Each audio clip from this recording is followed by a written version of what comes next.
Ya, kali ini saya akan berbicara tentang lingga dan yoni.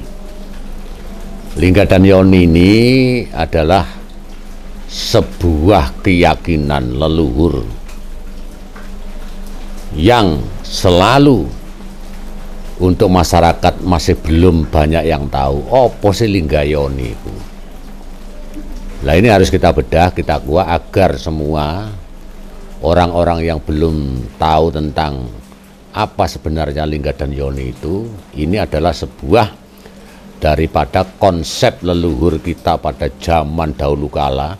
Karena apa? Konsep lingga yoni di dalam kitab Tantu Panggelaran, baik kitab-kitab lama, itu adalah merupakan suatu bentuk pemujaan kepada leluhur. Kenapa lingga yoni disebut pemujaan kepada para leluhur? Nah, ini bisa kita jabarkan di sini. Karena simbol daripada yoni, ya, simbol daripada yoni itu yang bisa dilihat di gambar-gambar itu adalah persagi 4, dengan kemudian itu ada alat kelamin perempuan yang kemudian menyemburkan dari sana, itu kan menyemburkan sebuah mata air kan, kemudian rewes. Nah, itu namanya yoni. Dan di sini adalah lubang rahim. Lubang rahim adalah salah satu tempat bayi dalam kandungan sewaktu jabang bayi 9 bulan mau dilahirkan, inilah yang disebut dengan yoni. Ya, lubang tengah ini mesagi 4. Di sini ada gambar yang di bagian lapik yang sebagian iringan itu adalah sebuah simbol daripada kelamin seorang ibu. Dan ini juga ada gandengannya. Dan ini kalau di dalam bahasa spiritual disebut yoni, atau yang disebut juga sang ibu yang melahirkan kita semua. Kemudian satu lagi, ya, ini kan satu paket. Lingga dan yoni atau yoni dan lingga. Kalau lingga ini adalah sindiran kepada orang laki-laki yang otomatis ini adalah bapak. Jadi di sini ada bapak dan ibu. Kalau yang panjang, gitu, yang menancap di lubang di bagian tengah itu namanya yoni itu tadi.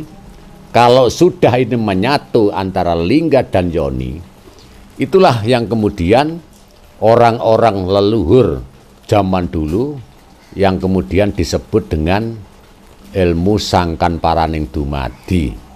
Jadi manusia itu tercipta, sangkane tekon ndi, dumadine saka ndi, besok pelayune nang ndi, itu kita harus tahu. Dan umur daripada lingga yoni ini diperkirakan sudah mencapai 10.000 tahun yang lalu. Leluhur Jawa ini sudah tahu tentang lingga dan yoni.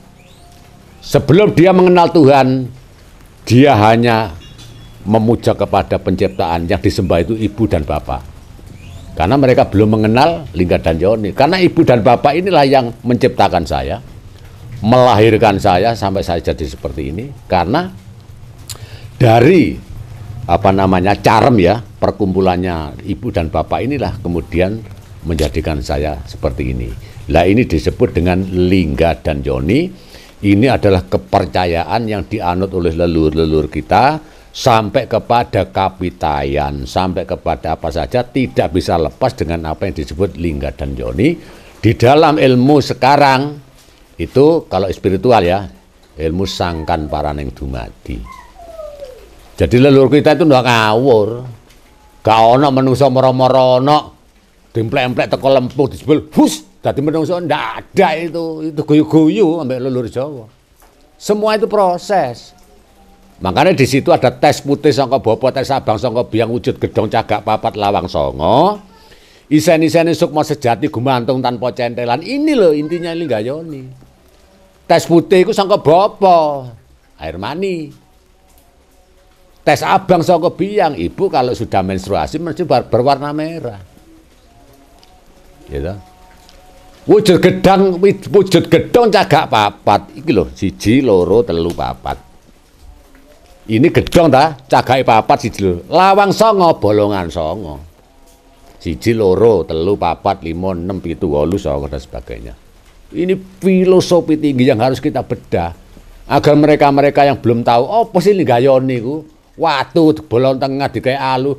Lah ini harus kita bedah biar mereka-mereka itu tahu. Ya, biar anak-anak muda itu tahu bahwa Sangkan Paraning Dumadi itu sudah dikuasai dan sudah diberitahukan kepada leluhur kita itu 10.000 tahun yang lalu. Contohnya apa? Candi Cetha yang ada di Gunung Lawu. Itu umurnya berapa? 10.000 tahun yang lalu. Konsep linggayoni itu oleh leluhur kita itu dimanifestasikan dalam bentuk Candi Cetha. Cetha itu basa Jawa ini jelas. Ngono lho.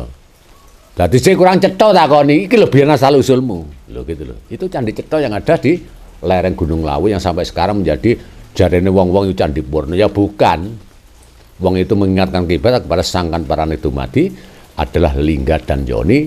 Makanya kemudian oleh leluhur-leluhur kita sebagai orang Jawa yang sudah punya kualitas intelijensi yang tinggi, yang pada akhirnya sekarang ini orang-orang kapitayan, kepercayaan, Sabto Dharma, Pang itu semua itu embrionya dari lingga dan yoni.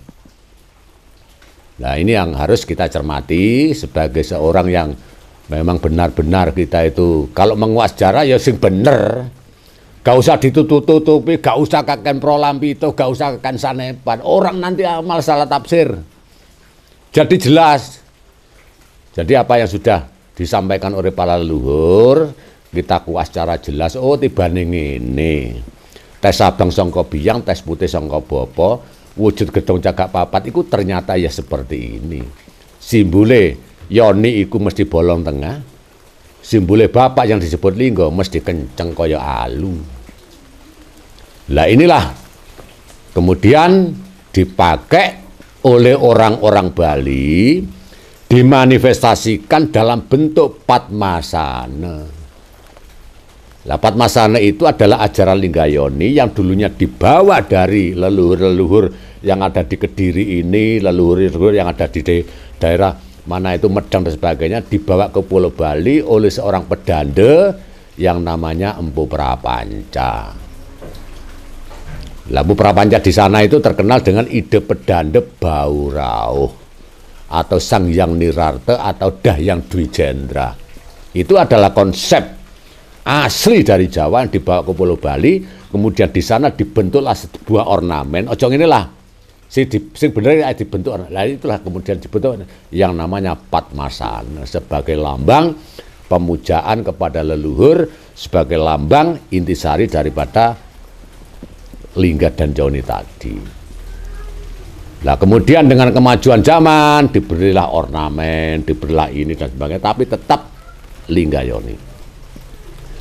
Dan kemudian pada zaman kemerdekaan kita harus lihat sejarah, jas merah apa yang dikatakan Bung Karno. Jangan sekali-kali melupakan sejarah. Apa yang dibangun pertama kali oleh Bung Karno waktu zaman kemerdekaan di Jakarta sebagai pusat ibu kota? Lingga dan yoni. Apa sih lingga? Monas itu loh lingga dan yoni. Itu yang dibangun pertama kali oleh Bung Karno sebagai presiden kita itu. Yang dibangun dulu lingga yoni baru Istiqlal. Nah, inilah. Makanya kalau orang yang tidak tahu, jangan sok tahu dan sebagainya. Kalau kita menggali itu harus pakai logika, pakai ilmiah, pakai nalar. Ojo cari tembung cari ini, cari kan onteke. Orang Jawa nek gak nyoto itu, gak gelem. Makanya ajarannya disebut kasunyatan. Ya, jadi ini adalah konsep beberapa lingga. Semua bentuk lingga dan yoni dimanapun candi pasti sama bentuknya. Kadang-kadang itu ditopang oleh bunga teratai. Ya, jadi itu adalah bentuk-bentuk ornamen, tapi yang asli sebagai esensi yang asli adalah bolong tengah karo alus sing mancep. Itu adalah simbol caranya Bopo Biyung waktu menjadikan kita sebagai jabang bayi dan sebagai kita ini. Inilah kalau kita sudah banyak menerima informasi dan sebagainya, makanya untuk rekan-rekan yang masih muda, generasi milenial, mahasiswa jurusan sejarah, ya ini pakai tesis itu. Linggayoni itu belum ada orang yang pakai deskripsi yang Linggayoni. Nah, dengan lewat media-media yang saya utarakan ini tadi, mudah-mudahan saja ini bisa menjadikan suatu edukasi kepada mahasiswa untuk menjadikan skripsi dan sebagainya, agar supaya generasi berikutnya bisa tahu tentang filsafat Lingga dan Yoni. Terima kasih. Rahayu.